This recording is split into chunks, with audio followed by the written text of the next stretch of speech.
Hello, Mage fans, and welcome to Mage the podcast that works hard towards ascension so you don't have to. I'm your host, Adam Simpson, and I'm joined by co-host Terry Robinson. A map and compass will get you through the wilderness, but when you're a storyteller trying to get through the Middle Umbra, what do you need? The player characters will need adrenaline, sharp wits, and some granola bars, but you need more. 3 books for the game Werewolf the Apocalypse describe what's in the Middle Umbra, what borders it, and how to move around. Today, Terry and I talk cosmology of the Umbra with a focus on the Middle Umbra. We will draw on material from those 3 books, which are all editions of Umbra the Velvet Shadow. First, Terry, are there any announcements for us? I don't have any announcements for us. Should I make up something? Yes, after many long months and just trying to get, I have the 1-dot wonders that we give to our Oracle supporters are currently in production. I have seen a preview of them. They look very nice, and it is going to be a nice little Mage the Ascension themed dice bag. So for anyone who supports us at that level, thank you so much. And if we have any leftovers, we will make them available to anyone else. So thank you, executive producers, for your support. Makes me wish I was an executive producer. That sounds kind of cool. I'm gonna send I have one. I made one for you. I've got 3 different D10 sets from Chessex, and they're still in their original plastic case things because I don't have dice bags for them, but I plan to use them for Mage. Well, we start off with getting around in the Middle Umbra. There are 6 ways werewolves travel in the Middle Umbra: moon bridges, moon paths, aerts, spirit gates, climbing the Weaver's Web, and just walking. Let's look at these and see which might help mages.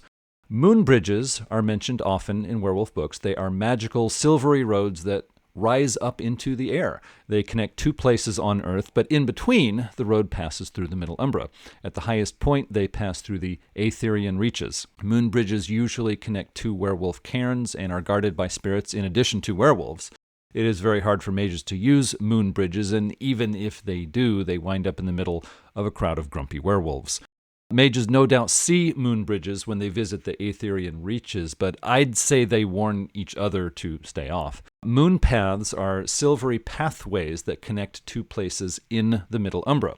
Werewolves use them, but believe they belong to Luna, the Celestine of the Moon. If a mage meets a werewolf on a moon path, the creature will probably let the mage pass. I'd say the werewolf will assume the mage is either the kinfolk of a were creature or under Luna's protection. Moon paths are simple enough to use when the moon is full. The less moon is showing, the harder the path is to make out. On moonless nights, the moon paths disappear. If you want to move things along, just let the players use the moon path. If you want to emphasize the hazards of the spirit world, make them use their spheres, enigma skill, or cosmology. Less than 5 successes, give them an encounter, some spirit, mage, or were creature that will challenge or distract them. The 3rd method of travel is aerts. Aert is a game term for a spirit path. When many spirits travel the same route or a powerful spirit passes, a faint spirit trail can be detected. Appearances vary. It can be a spectral line through the air, a glowing path on the ground, unexpected leaves on the ground, anything you can think of that suggests a trail to follow. Werewolves are half spirit themselves, so they can sense aerts. Mages with a high rating in the spirit sphere may see them without a roll. Those who think to look for them may use their cosmology, spirit lore, or spheres to spot one. Correspondence plus spirit, perhaps only possible if they possess enough cosmology. Storytellers should determine their own guidelines to portray the Middle Umbra the way they want in their own games. I think aerts should be easier to find and use in the High Umbra for mages. The 4th method is spirit gates. These are naturally occurring gates that instantly connect 2 places in the Umbra. Anchorheads that connect the near and deep Umbra are one example of a spirit gate. Some realms have spirit gates leading to other realms inside the Middle Umbra. The books tell us every spirit gate is guarded, but that doesn't have to be the case in your games. I would have a puzzle that must be solved to use the gate in the place of a guardian for some of them. I would also say mages know of more spirit gates than werewolves do, but then I'm a little biased towards mages to begin with. Spirit gates can help you move your players around quickly, so you don't have to worry about travel every time. The 5th method of travel is the Weaver's Webs. The Weaver, the embodiment of stasis to werewolves, is trying to encase the Middle Umbra in its pattern web. Werewolves can climb the web to reach destinations. They have to make their rolls and deal with servants of the Weaver that may be hostile. The book portrays this method as useful for reaching a variety of places. Can mages climb it? The pattern web is optional for mage storytellers. If you want to emphasize how the modern world is getting limited by increasing technology or limited technical thinking, you could use the pattern web in your games. Rather than always a spider web, I would say it appears as something appropriate to the setting. Frameworks of stone, steel scaffolding, plastic wires, whatever works. Rather than a convenient method of general travel, I would say climbing the pattern web always leads to a place related to the notion of stasis, autochthonia or dystopia, but not the radiance. The books suggest meeting stasis spirits to complicate the climb. I think that's appropriate. However, don't always make it a fight. Mages might reach a small platform in the steel scaffolding where they encounter a spectral construction site foreman or shadowy figure with a badge and clipboard. The players may have to explain how they belong there or prove they have knowledge of the pattern web. The sixth method is just walking. Players don't need a defined path before they set off. In fact, I would say cosmology helps mages detect which paths are false or traps. Sometimes striking out on one's own is the best method. So Terry, what do you think of getting around the Middle Umbra? I like the fact that since werewolves don't have sphere magic, they have to give them a bunch of ways to do it. Now, most of these exist in some way in Mage already, but there's another thing that they mentioned that I think are neat, which is to say fetishes, talons, spirit objects, and other boons and blessings that allow you to get around. So two of the ones that they mention are owl wings, which is, hey, if owl is your totem, or in Mage what I would just refer to as a spirit patron, you can fly from place to place. So I like the idea of your characters temporarily having access to this as a rapid way to move around. Another idea that we get is the idea of spirit trains. These are kind of tied to airts. And I like the idea that mages would be following a spirit, and they get to see how a spirit views moving around in the Umbra. Like, you want to show that something is strange and weird and different. Show what a spirit thinks the most direct path is. And you're like, oh yeah, you want to go to here? Well, we have to go through the ocean, through the Arcadian Gateway. There's a weird hole in the back of the Cyber Realm that we're going to travel through. And then through the Radiance briefly, we want to stop to get a snack. And then we're going to continue on, and we're going to take you to the Legendary Realm, because that's the most obvious way to do it. And your characters are like, oh. And you have various roles and encounters on there, and you try and make it so that if something terrible happens, they just wind up in a weird place, and they're like, well, so that happened. I also like the fact that things like the moon paths and the moon bridges are kind of temporarily usable. So moon bridges require to be open at each side via a particular rite. And oh man, did cell phones probably make that easier? Like, hey, you gonna open your end? Yeah, I'm gonna open my end. Just give me about 45 minutes. Sandra's coming back. We wanted to get sandwiches first, as opposed to being like, today is the day where we do the ritual, and you're like, wait, did we adjust for daylight savings time? So drat stupid railroads or something like that pops up. The idea that moon paths exist but only at night and vary by the phase of the moon, I think that's cool that the mages are like, yeah, there's a path here to get from here to here. It only exists in this particular period of time. So now suddenly it's like, well, I guess you have to do your mission in under 9 days before the phase of the moon kind of changes. I also appreciate that in Werewolf we get information on what the sensory experience feels like, in that it says that passing over a moon bridge feels like you're running on a glass track, that sensory information gets muddled, especially as you approach the Etherian reaches and so on. In general, they won't go directly to where you need to go, but will get you near. And the notion of near as the storyteller is entirely up to you. So I think these are neat. I like the fact that there are varied ways of doing it. The encounter system that Adam mentioned, I think, is a really cool way of doing it. You roll for successes. Any fewer than that, there's certain encounters or detriments. Another one that I've thought of is you have to get your pool of successes. Everyone rolls the appropriate thing. And for each success less to it, costs you 2 points of quintessence, a health level, 2 points of willpower, something like that. Basically a way of saying, yeah, you can get from here to there. We're going to do it quickly, but this is going to represent how taxing the journey was. And this is a system that can be generalized to the rest of the Umbra with no difficulty, in my opinion. So yeah, I thought it was fun. Yeah, that's interesting. A sort of resource management angle to Yeah. travel through the Umbra. If you need to go farther, you need to manage your resources. But since those resources are things that are already on your character sheet and you're already looking for, it doesn't feel like a burden to the players. So that is very cool. I like that. Well, before I launch into Cosmology of the Umbra, all three Umbra books for Werewolf the Apocalypse emphasize using props and cues during scenes in the Umbra to help your players understand they aren't in Kansas anymore. Candles, mood music, and other devices may sound like cheap tricks, but when used properly, I think they can really help players see the Umbra as a different environment than the Earth they left. Even just taping up a poster or draping a colored sheet over a chair near the storyteller can help signal to your players. This advice was written before so many games moved online.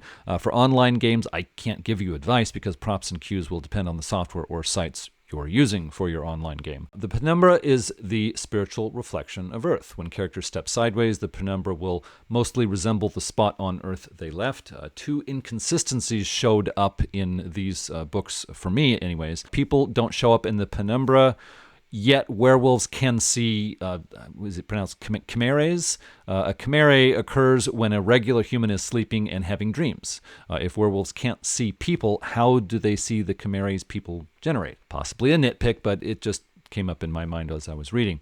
Also, a place shows its true nature in the penumbra, yet it takes time for the spiritual reflection to catch up with the earthly reality. A place in the penumbra could look awful, but people stopped doing awful things there months or even years ago. How does anyone know if the spiritual reflection is accurate or up to date with the earthly reality? This might be a real problem in your games. Do players learn to ignore the penumbral reflection of a place, or does the storyteller need to develop a way for the players to tell how accurate the penumbral reflection is? I use one penumbra for the high and middle umbrae together. I would say let players get wrong impressions sometimes. When they discover the reflection in the umbra isn't always right, their mentor or research can point them towards a road. Something like Time 2, Spirit 2, and Correspondence 1. The spheres involved are up to the storyteller, of course. If you want to make it harder, require them to spend quintessence for this. Mages of all people should understand looking past surface appearances. Well, Terry, did you have any thoughts on the penumbra before we move on? I think the penumbra is interesting because for werewolf, it raises to me the Vidare question. Why don't they see it? Do they have their idealized view of everything? Is that like the Vidare Garum or the Vidare Gaium? Are they seeing the true penumbra and mages are just bringing their own opinions in it? And this also answers the question of one of the problems in Mage is Mage took the idea of glens, blights, and hellholes, that there are these special areas that are dominated by one of the triadic forces or by Taint or by Gaia or something like that. Do the Vidare cast over that? So, like, if I'm in the Vidare Mortem and I see a glade, is it a dead glade or is it just a glade? Glen? I think it might be Glen. Yeah, you're right. Sorry. Does that blow through it? And I like the idea that those parts are like the one thing that would kind of pierce through all of it. Werewolf does provide the idea that the penumbra and the material world, the mundane world, are in much closer communication, that if you keep breaking a penumbral door, eventually the material door will fall through. I would have loved a system for that, because I think it would be really cool that your characters need to stage that break-in, and one character can step sideways, but not all of them. So you have this person who is going through and almost Home Alone-like, weakening this stair, breaking this door, making sure that this window is unlatched, to just make it so when you finally do the bank robbery, or you steal the corporate documents, or you bust into the Nefandis' house or whatever, you have a few things kind of working in your favor, and you can just represent that mechanically with reductions in difficulty or something. But I think something a little bit more specific could be useful. I also appreciate that in Werewolf they talk about the sensory experience of stepping sideways the first time. They refer to it as the second breath, and it is the feeling of being complete. And I think that's something that we can take in Mage. The first time a Hermetic or Solificato steps into the Vulgate, They think truly clearly for the first time. The first time your shamanic character steps into the middle Umbra, they finally feel at touch with this power that they've been trying to do their entire life. The first time your religious character steps into the spire of the Izata, or the spire of the Hanged Man, or the spire of the Man Jesus, they feel this radiance and warmth that they've never experienced before. And to me, that explains the idea in 1E and 2E that that's why the masters are all out there. Not only because magic is easier, but because these other places just feel right. And that represents a stumbling block on the pathway to ascension, potentially, as you're like, well, that's not actually where these things are going to happen. The other thing that I like is, at least in the 2014 Umbra book, it gives a list of locations where Garu of particular types do their first stepping sideways. And I really like that in Mage, to be like, hey, this is going to be weird and alien and difficult. This is where we're going to do this for the first time. And each group or each tradition has a location where they do it, probably near a node because the gauntlet is low. But in the same way that the Agama Sojourn for the Euthanatoi is so ritualized, I think it can be really powerful in a Mage game to have that first stepping sideways event, that first time that you astrally project, being done in a particular set and setting to kind of create this paradigmic effect that you want to have. I like the idea of bringing those dreams into the penumbra and then asking the question, how is this different than the Maya? How is this different than the dream realm? Is this a false reflection of it? Is this merely the idea of dream? Or alternatively, that's a shortcut.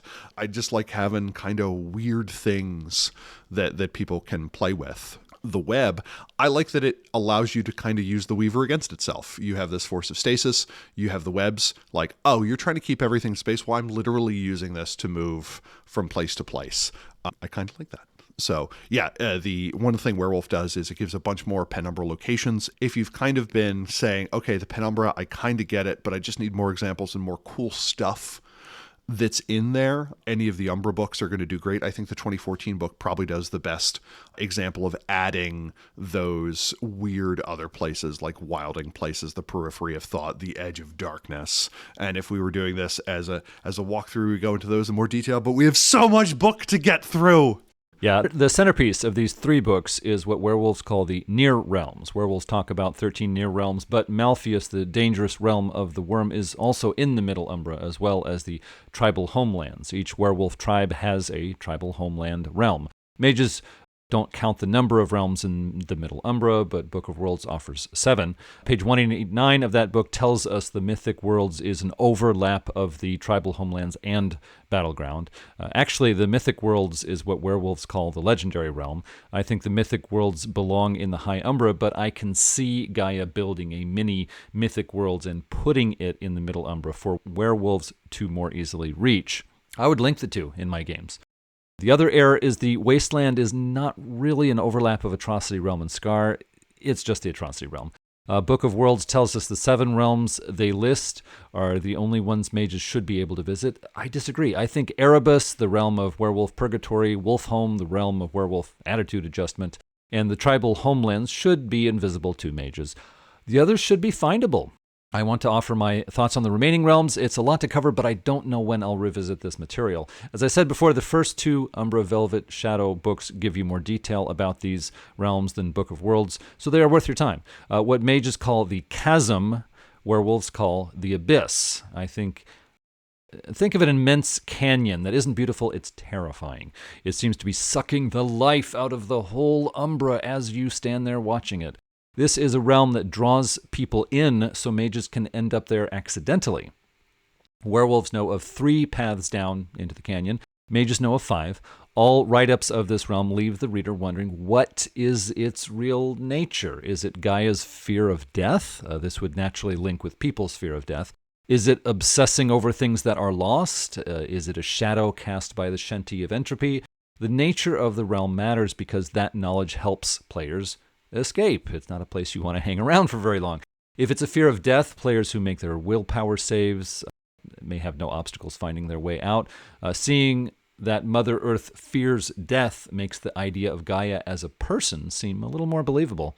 If it's fixation on things that are lost, Players who avoid looking for goodies in the canyon are better able to leave. If it's a manifestation of entropy, then looking for goodies in the caves isn't dangerous and can provide some good stuff.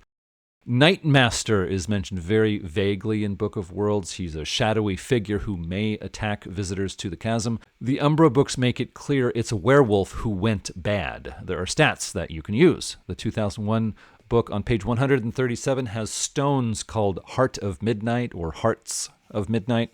It nullifies magic used against the possessor, but also the possessor's own magic. I would like to use these stones in my games. If acolytes are planning mischief against their mage bosses, they're going to want the heart, liver, and spleen of Midnight.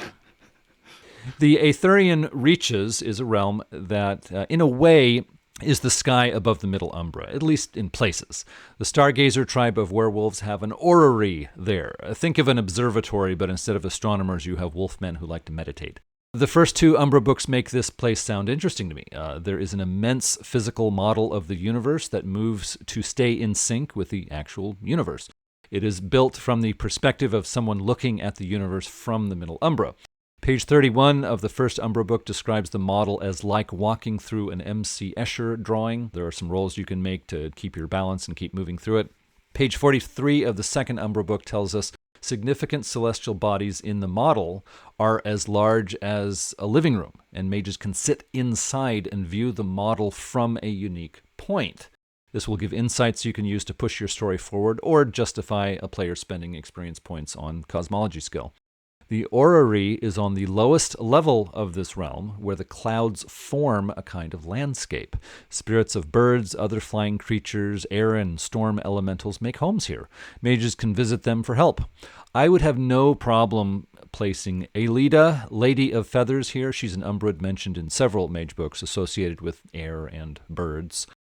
Moonsilver and Wildstones can be found here, useful to mages. The 2001 book lists the 9 planetary incarna. A Rage Across the Heavens goes into detail, but here we get names and brief descriptions.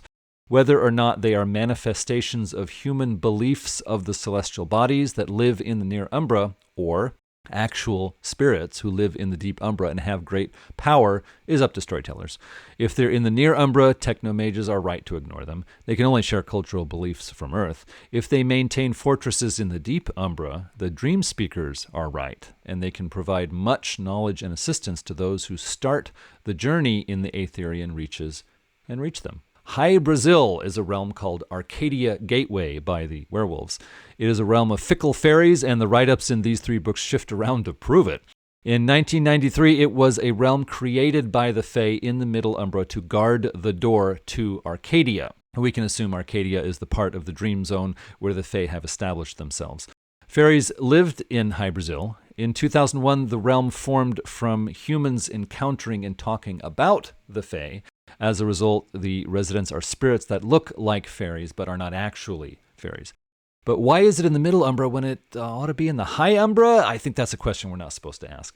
In the 2014 book, the realm formed as a result of the Fae coming to Earth centuries ago or leaving the Earth more recently. In 1993, the Seelie lived on one edge of the realm where it was always summer, the Unseelie on the opposite edge where it was always winter. The Seelie guarded the gate to Arcadia while the Unseelie tried to wrest it away from them. In 2001, the Lord of the Seelie was gone, and the Unseelie, along with cold weather, were taking over. In 2014, the Lord of the Seelie disappeared not long ago and might turn up again. After reading the 1993 write-up, this realm appeals to me. It is a way to add some fairy material to your game without reading thick changeling books or complicating your depictions of Earth. The fairies know where the ancient Fae places of power are on Earth and what they may hold today, so there's a reason to consult them. It is an alternate route to the Dream Zone if you negotiate with the Seelie Lord. The 1993 book gave me more material to flesh out the realm for my games. I felt like the later 2 Umbra books for Werewolf, they were a bit less appealing to me, a little bit less specific information, and also they had a sort of a apocalyptic mood to them, like the end is coming and things are awful, and so it was a little bit less appealing to me, but I will admit they were more dramatic, and that may appeal to you. The Wasteland is a realm that werewolves call the Atrocity Realm. I think Book of Worlds did a very good job adapting this to non-werewolf visitors. The 3 Umbra books describe how werewolves travel here to fight Bane spirits and learn about past crimes. The 2001 book adds a worm fortress that werewolves want to attack. The 2014 book adds the Atrocity Library, where information can be gained on horrendous crimes committed on Earth, but only by people who have committed such crimes themselves. Some moral complications there if you try to do any research. Other than some suggested skill checks to handle scenes here, I don't get much out of the Umbra books. I think the Book of Worlds handles this realm nicely. Battleground is a realm where countless battles play out from every era of history, even some that could not have happened, like, say, Vietnam War, American soldiers fighting warriors from antiquity. Not a very fair fight, but it could happen. The central idea here is Gaia remembers the battles people fight on her soil. That means Gaia cares deeply for her human residents. Once a battle begins, it may play out differently than it did on Earth, so mages can gain historical insights, but must not trust them too much. The 2001 book adds battles between forces of the Triad spirits. Mages can learn more about Middle Umbra spirits by watching these battles. Battleground fits well with the theme of fierce combat emphasized in Werewolf the Apocalypse. I don't think it fits quite as well for Mage, but you can take your players there if you like. So Terry, any thoughts on these 5 Umbral realms? Yeah, so Adam and I already talked about the realms that were in Book of Worlds. We talked about Book of Worlds. So the thing I looked to when I read through this is what happens if we take the werewolf interpretation and use it in our mage game. What does that give us? So I like the Abyss as an idea of this being a stronghold of the Kalashah, the kind of the raving madness portion of the Nefandi, and this being that place of where they feel that this is the easiest place to reach some of the Clipoth. And this kind of being a place that shows the fact that kind of an excess of quiet in any direction always leads to this weird kind of madness. Someone with high denial, someone with high morbidity, someone with high madness, all being pulled towards the Abyss. And the Abyss having a static entropic and kind of dynamic show of it. So you have the rock wall, which shows stasis. You have the void, which shows entropy. And then you have the howling wind that shows dynamism. And this is kind of where those forces are brought together. Maybe this is also a place of healing that a character who goes from there and navigates the path of iron or the path of gold or the path of silver is able to kind of come back from having had a derangement or something. I always try and figure out a positive use for each location and not just oh no, you were blown off course on the way. I guess you're going to have to deal with this encounter that you had no way of seeing coming that I had prepared last week. That's just my storyteller and table style. I like that it contains spirits of forgotten concepts. So for mages that don't have access to the low Umbra, the Abyss could also kind of represent kind of this vast garbage wasteland of discarded ideas, concepts, and spirits. This is where that kind of just staring into the void provides enough quintessence for spirits of abandoned concepts to still be able to subsist. So there's this weird lost colony of abandoned ideas there. The Etherean realm, the Etherean reaches, I like because moving about is wildly creative. You can have 200 trained pigeons. You can use a catapult. You can use a rocket ship. You can use a hovercraft. You can use a gyrocopter. You can pray your way there. All of them work. Like, it's the werewolf version of everything works. And I think that's a lot of fun. The other cool thing that's here is all of a number of planetary incarnae have their courts here. So you have your character that's used to the high Umbra being like, I know how to navigate the courts in the Spire. Okay, I'm not a noob. And then they find themselves here and they're like, oh, you want to talk with Apollo, exemplar of Helios? You literally have to work your way through this wall of fire elementals. And they'd be like, nah, crap, didn't bring my flame retardant pants. So I like that this gives another way to reach those courts and to get another view of how the umbral hierarchies work. What do the middle umbral courts think about the high umbral courts? Are they in communication. The fact that this area is rich with anchor heads, I think, is great for crossover because they're relatively close by. It's a thing where you do a quest, you walk up the mountain of clouds, you get to the top, you navigate the anchor head, these weird little bubbles where like maybe a little bit of deep umbra has seeped in, causing the reality in that area to change. And you can arrive on Sokta and talk to Phoebe. Who doesn't want to do that? I also like the fact that the journey is symbolic, that the loons will never tell you not to go there, but they will try and dissuade you. Luna is busy. This is a bad time. This is not how she wants to be visited. And the characters kind of have to persist. That feels like a very mage storytelling opportunity to me, that the trials are not those of combat, but those of endurance and knowing your purpose, and that the characters are just quizzed the entire time on the nature of it to make sure they know what they're really doing. And now we have this didactic combat to prove that you allowed to be here. Arcadian Gateway, I think, is interesting because the 1993 book came out 2 years before Changeling came out. So maybe in the initial cosmology, yep, this is where the fairies come from. And then later they're like, that's not the direction we want to go. So suddenly we had to like shift it. I like that it gives us the idea that it exists in the Middle Umbra because its primordial dreams slow the calcification and decay of the weaver and worm, and it is fundamentally different from the wild. So I like the idea that this is almost this artifact maybe of a previous cosmology based on denizens that Earth no longer has. I like the Werewolf 20 interpretation that this is kind of the bubble that was created when the fairies left Earth, when the Fae left Earth and fled to Arcadia. What other weird zones could there be? Is there a deeper one tied to the Tuatha De Danann? Does the Khajiit of the Egyptian pantheon have something similar when they first fled? I think that's really interesting. I like that it shows that you have the 4 domains by season and how spring and summer are slowly losing to fall and winter. I like the fact that it would require an outsider to show that the shift has occurred, and it literalizes it. The other thing is this allows you to play in the fairy sandbox without necessarily having to pick up Changeling, without necessarily having to pick up something entirely new. I like the idea that there are multiple versions of everything kind of running around out there, and each of them show you a different view. So Atrocity Realm, I think, is interesting because this is also kind of a place of healing. You only move past it once you have been destroyed. Like once your character has undergone a metaphorical death here. And the fact that you have the Great Library where you have to be either a victim or a perpetrator to be able to look through it is pretty fascinating to me. So when a character suddenly has access to this library, that raises a pretty fascinating question. Like, what you want to tell us what happened there, Mark? No? Okay, I can understand.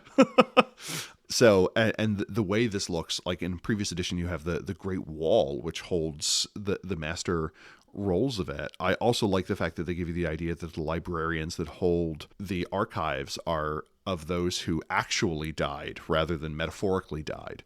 I like the idea that this is a rough place to heal, that this is where you overcome crimes. Like, the description of things are visceral, which I appreciate. It talks about how you leave a footprint that fills with blood and then maggots as you walk through the area, that scenes just continue and repeat and they don't stop, and that is frequently the nature of trauma. I wonder if there's the mage version of this where every colonization, every destruction of a paradigm takes place and is shown. The other thing it mentions is things never repeat enough to inure you to them. They are always changing enough so that they are always slightly shocking, but that this is also a place to investigate terrible crimes in the same way that you have a character that is used to walking into the sunless void of the underworld to investigate murders. What if another character is skilled at going to the atrocity realm to find the same thing? I think that is a really interesting avenue for a character. They have a magical item that allows them to easily go there, or they just happen to have some sort of incline to go there. I think that's really neat. And I want a version of the battleground where it is paradigmic and cultural combat, where it is worldviews that are coming up against each other, where you have the forces of the city of Pymander being opposed to an infinite army seemingly of Blackcaps and Mirror Shades. I like that they present the plane of the apocalypse, which is the salt flat with no activity on it, Is this a place of peace, or is this a place of the final battle?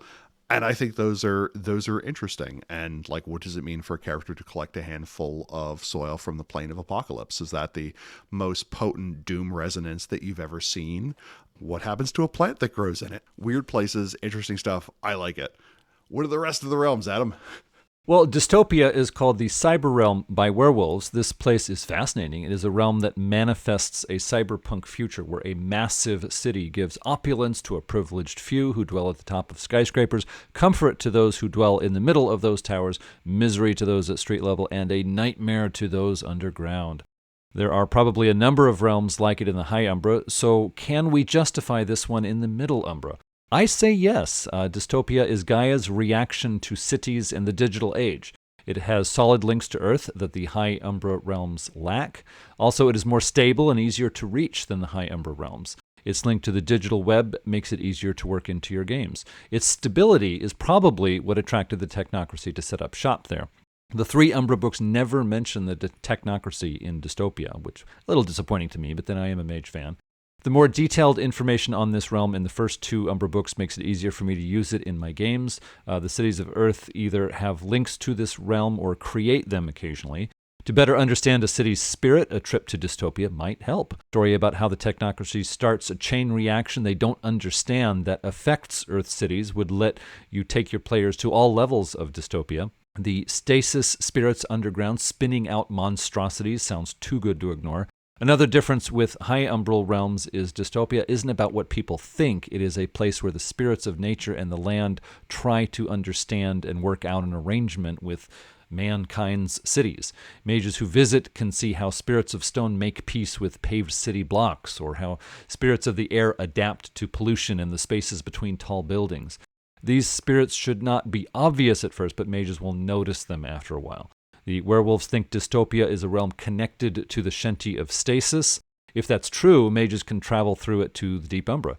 Is there a portal in the nightmarish underground guarded by shambling cybernetic horrors, or perhaps an aircraft that lands occasionally on the roof of the tallest skyscraper to ferry the players to a massive sky fortress where a corridor leading straight up to the Shenty can be found? If you're taking your players to Dystopia, I recommend Augmented Reality by Paul Gallagher. The PDF on Drive-Thru RPG is quite cheap. Lots of roll tables to help you run scenes in Dystopia with minimal prep. The Radiance is a realm called Flux by Werewolves. I think mages and were-creatures can agree it is linked to the Shenty of Dynamism. The Radiance is another realm full of possibilities, but it can be hard on a storyteller. Swirling chaos may be interesting to consider, but how do you portray it to players at the table? Comic books like old issues of Doctor Strange or Sandman can give visual inspiration. As a storyteller, let your imagination run wild and drop wild descriptions on your players. If they get confused, that's actually what you want. After a short time, describe floating masses of stability that move through the confusing void. Players who move onto these will escape the worst of the instability. Even there, things change, and players may want to move to a better floating island. If your players make their willpower or wits plus enigma rolls, give them the hint that reacting to the environment isn't enough. They need to calm themselves and create a thought anchor. That means the area around them becomes stable and they can start to accomplish something. A possible danger is characters with different paradigms or points of view may become separated in different thought anchors. They could make arete or intelligence plus intuition or cosmology rolls to keep together or find each other later. The Radiance seems to be more useful to mages than werewolves. The Umbra books describe werewolves using it to save time when making long trips. Mages can get rid of paradox, gain quintessence, and break bonds placed on them by addiction, magic, or insanity. Mages can even discover subtle magics influencing them or their talismans. Transformation magics are very easy here, but many effects can snowball out of control, so mages have to be careful. Travel to the Shenty of Dynamism is possible, but dangerous. The 2001 book adds a powerful incarnate spirit called the Coil. Mages could communicate with it, but the risk is high the coil will alter their bodies or minds. The 2014 book had a nice guide on page 64 for how many wits plus enigma rolls to accomplish things. The same book added a cocoon around the realm of the Radiance that is like a massive labyrinth visitors have to solve before they can get to the Radiance. This makes a visit to the realm an accomplishment of its own. When the 2014 book describes the coil, it made it too vicious and too orderly at the same time. The 2001 write-up of the coil, I think, is the better one to use. I mentioned the mythic worlds already that werewolves call the legendary realm. I really like this realm and was hoping the Umbra books would give me more useful details. I was disappointed that the Umbra books describe a place so completely wrapped around werewolf culture that there's not a lot worth reporting. The 2001 and 2014 books changed the legendary realm from a fantastical place to a more, I would say, depressing place that is about to be torn up. Pangaea is a realm of prehistoric Earth when dinosaurs and other extinct animals roam. Nature is vibrant, dangerous, and strong here. I think this would make an excellent place for mages to visit. If it's Gaia's memories of her youth, that would be a good connection for your setting.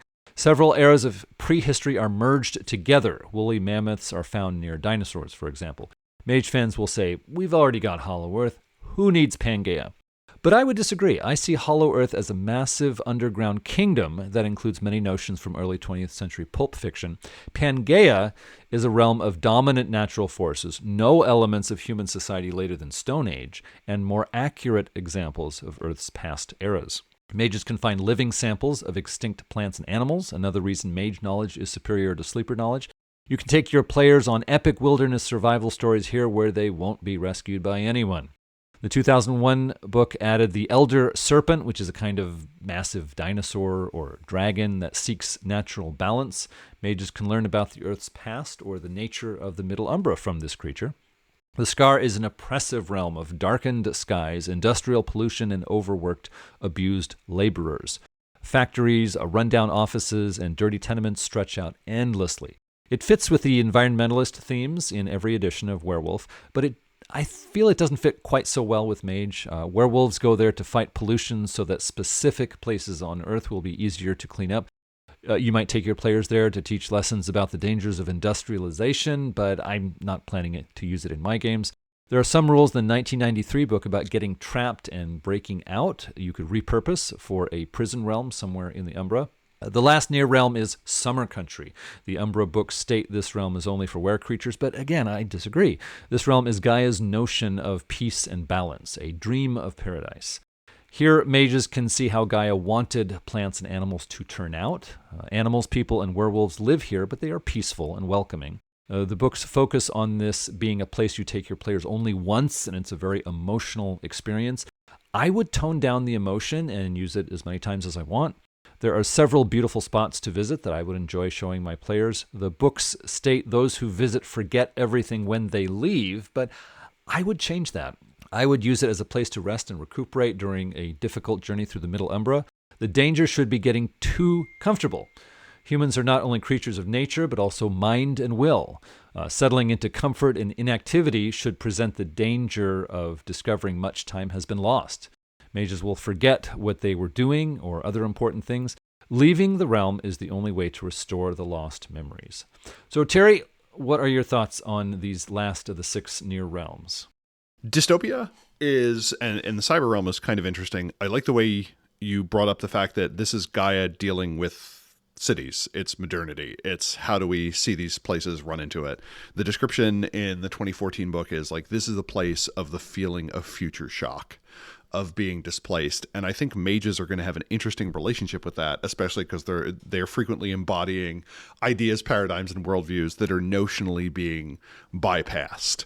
I'm kind of curious to see the characters, the syndicate member, the hyper-technologist who looks at this and goes, yeah, this is the way things should be. This is my summer home. And you're like, oh, okay, we just learned something about you. I think the idea of the micro and macro realms in the computer web are pretty fascinating. The idea that high above this multi-level city, there is this vast computer network, kind of gives another version seemingly of the digital web, but in the Middle Umbra, again, because everything has to be everywhere.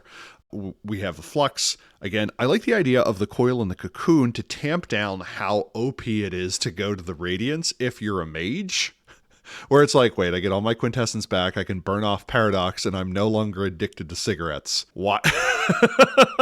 Why am I not like? I think there was one particular edition where there was a threat of exploding or something if you spent too much time there. But still, I like the idea though that it is both, that there is this web you have to navigate to get in, and once you do, there is still that threat there, and that this giant entity, the coil, is kind of this intelligent manifestation of chaos that will kind of trap you in these mirror-like zones to mess with you after a certain time. And this brings about kind of one of my favorite tropes in science fiction, probably best shown in Stanislav Lem's Solaris. In the book Solaris, where it's, if you're going crazy and you think you're going crazy, how could you prove to yourself that you're going crazy? If you're trapped by the coil and you're worried that you're trapped by the coil, how would a mage work out if they were being trapped by the coil? And I think that is an interesting question of perception and being. The legendary realm, Adam got it right. This is werewolf. Like, is there a mage version, though, where every great archmaster is there, where Tsar Vargo is still out there, where Wingard's March is still happening, where Tezgul the Insane is still there, where Duizatep is still earthly? I think that could be interesting. The problem is we don't have enough information about any of those places to really talk about it. And I don't know that mages necessarily talk to each other in the same way, but I like the idea that every archmaster to have ever existed, or every exemplar, is kind of has a domain there. Or people think it is the place of the oracles, but it's clearly not. That it is spirits of the idea of ascension and kind of no more. Pangea as this time before the rise of the gauntlet, I think, is interesting. I'm not really sure what to do with it. I do like the giant snake creature that may represent the worm when it was still at balance. But I could also see that as a place of investigation that your etherite botanist is super interested in going with it. Consequences be darned. Or your naturalistic character being like, obviously this is home, and you're like, you were attacked by a pterodactyl. And you're like, yeah, didn't have pterodactyls on the bingo card today. The Scar, I like the Scar, especially in its relationship to Cyber Realm. This to me is very much listed as a place where your goal is to go and do monkey wrenching, where it is a place that is so dangerous and so on a powder keg that the spirits in charge of it are always trying to get more productivity to answer to their board, and that your character's goal is to go there and to cause a factory to explode or something like that. And I think that's kind of a neat way, especially if you want to have a game where your characters get to be destructive, but don't have to literally blow up a building. like there's always that superhero problem where it's like, oh wow, you stopped the rampaging monster. Who's going to do the cleanup? And Mage, to me, in games frequently has that difficulty. The Scar, you could go there, you could blow up something, you get a metaphysical victory. Great, you just kind of get to move on from there. I also like how they talk about the hierarchy of Bane spiders just kind of wandering around, acting as consultants, getting their many hands dirty, how the barons have left for Cyber Realm. I think it's kind of an interesting place. And then Summer Country, I do like the idea that you could get to go here once, just once, and that every mage kind of has to pick when that happens. Or alternatively, this is used as a one-on-one storyteller session. Maybe it is a type of seeking, and you get one, and it resolves something, and everyone has their own memories of it, and it's maybe something that mages don't necessarily talk about, where it's just this kind of deeply personal experience.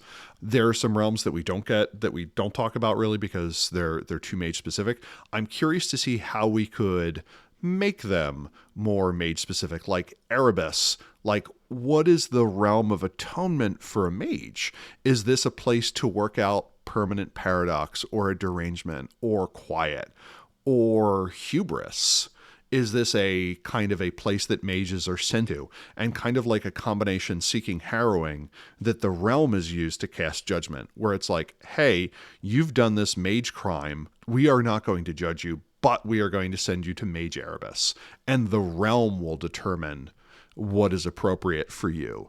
Is it paradigm specific? Does a Nefandus that goes there get through scot-free because to them they didn't do anything wrong? Like, what do with that? And kind of my final one is, what is the notion of Wolfhome, the place where you go on lupus form and you're kind of stuck as a wolf in human guise without access to your human form? Like, what if this is a place where mages go back to the first city, when magic was the only weapon that really allowed them to rise up against vampires, and they have to stage that again, where mages were new and didn't have that power. Maybe it represents the human experience during the Impergium, where werewolves were just killing humans because they thought it was the bad thing. And suddenly it is still a werewolf-themed realm, but you need to defend it against these dark primal aspects. Maybe this is where delirium comes from. Maybe you can only take the form of some weird spirit or bygone, and you have to try and exist in the modern world. You go there and you become a unicorn, and one of your friends is suddenly a griffin, and you're like, how do we make this work? I think there are interesting ideas that it's certainly more of a lift, but if you have an interesting idea on how you would reskin one of these, send us an email, throw it in the Discord. We'd be fascinated to hear what your thoughts are.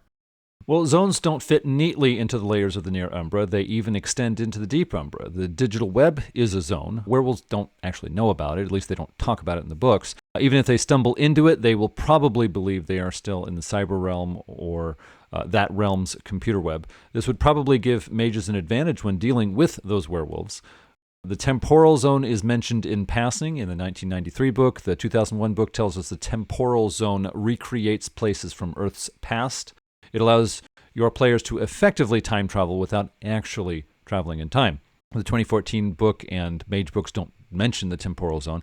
I got to admit, I don't have interest in the temporal zone, so I'm really okay with ignoring it, but I've got my own biases. The Dream Zone is mentioned in all three books. Changeling Books and Mage's second edition claim the minds of dreamers go to the Dream Zone to have their dreams. The first two Umbra books state people create a chimera in the penumbra, which links to the dream zone. The dream happens inside the chimera, which is in the penumbra, but gets energy from the dream zone. The 2014 book states a chimera is a realm that forms when many people have the same kind of dream. There is a chimera for dreams of falling, dreams of running from a threat, etc. When a person has a dream that matches a chimera, their mind goes there. If their dream is unique, they don't go to a chimera.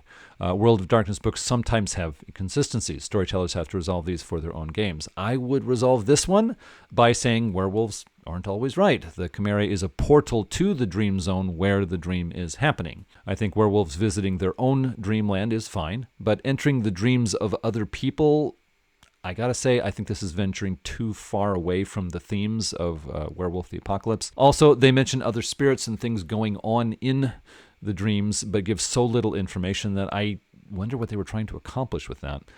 So, Terry, do you have any thoughts on zones? Yeah, I'm perfectly fine in a game where all of these exist. Like where the Chimera, the Dream Zone, the Maya, the Dreaming all exist. Sure, why not? They don't need to contradict each other if you don't want them to, although it does create a kind of cluttered Umbra. And as Adam said, you have to pick, what are my themes going to be? Do I want this to exist? Do I want it to be rare or common? I like the Temporal Zone. Boom, we get to play Sorcerer's Crusade. Boom, we get to play Victorian Mage. There's a sideline in the 2014 thing that's like, why does this exist? So you get to play Werewolf the Wild West. And I'm like, pew, pew, and just pull out my finger guns and run with that. So I do like the idea that there are alternate ways to get to these places. But yeah, Mage generally covers these as a much richer place. As a note, in Mage, pretty well the only case where we talk about the dream realms extensively is Book of Worlds, where we have the etheric sea, and then we have the different dream types.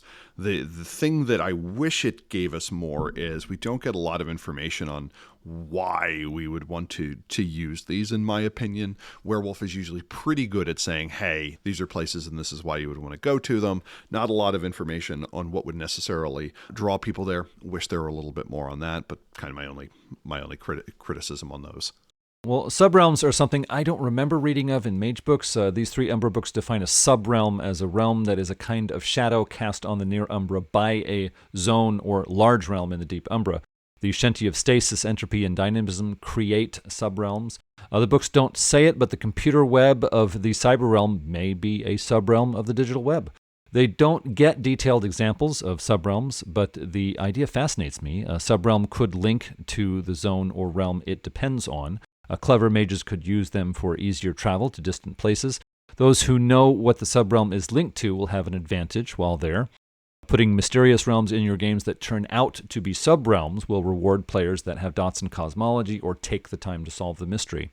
If the players work out what concept or realm the subrealm is tied to, and then lead adversaries there to exploit the advantage, I would let them get away with that as long as they don't try it too often. Subrealms appear in both the high and middle Umbra, but I would put realms linked to the Shenty only in the middle Umbra. I think the forces of dynamism, stasis, and entropy act more powerfully on the world than they do on individuals. So, Terry, anything to share on subrealms before we wrap up? Yeah, I like that there are two directions to take this. One would be in Mage. The subrealms would be a sign in the spirit wilds that you're near a realm. That there's a subrealm of the atrocity realm of terrible abuse of a village burning down or something that is the sign that you are there, and you have to do some sort of mission action or whatever as kind of a way to get into a realm first. The other thing is, I do like the idea that there are areas where these triadic forces directly bleed in and kind of create their own inflected areas. And this is something that we can take into the High Umbra. Outside the fortress of government is the fortress of oppression, where stasis or something is leaking through, or something similar that can happen where any of these other forces, cosmic forces, are like running into a well-established area. They're fine. They're flavorful. It answers the question in Werewolf, if there is no spirit wilds, what is between the realms? And this kind of lets you have that as a slightly more complicated and slightly richer cosmology. That's about it. Yeah, well, if you have something to say, please contact us at magethepodcast@gmail.com with your questions, comments, or feedback. Subscribe to Mage the Podcast on iTunes, Google Play, TuneIn, and other aggregators. If you like the show, others might like it too, and if you leave a review of Mage the Podcast, it makes us more visible in their searches.